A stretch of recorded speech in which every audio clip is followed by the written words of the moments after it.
మ్యాంగోతో పచ్చి కొబ్బరితో ఇట్లా లడ్డూలు చేస్తే బాగుంటాయి.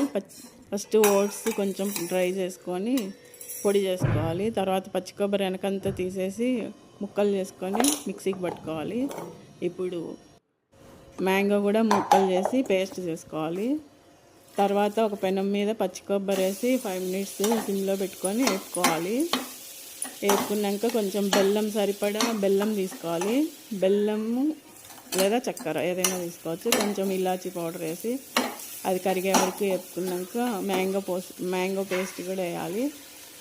నేను ఒక మ్యాంగో, ఒక పచ్చి కొబ్బరి, ఒక చుక్క తీసుకున్నా. ఓట్స్ 5-6 స్పూన్లు అంతే, ఎక్కువ వేయకూడదు. లేదా బియ్యం పిండి వేసుకోవచ్చు గట్టిపడేకి. ఇప్పుడు ఓట్స్ కూడా వేసి బాగా కలిపేసుకోవాలా.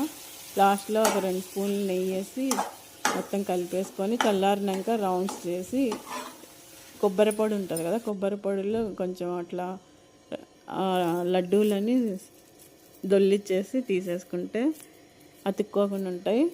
అప్పటికప్పుడు తినడానికి బాగుంటాయి. ఫ్రిడ్జ్లో పెట్టుకొని 1 గంట చల్లబడినాక తింటే టేస్ట్ బాగుంటాయి. నచ్చితే లైక్ చేయండి, షేర్ చేయండి, సబ్స్క్రైబ్ చేయండి. Thanks for watching. బాయ్. కొత్తగా చూసేవాళ్ళు సబ్స్క్రైబ్ చేసుకోండి. చూసిన వాళ్ళంతా ఒక లైక్ ఇవ్వండి. Thanks for watching.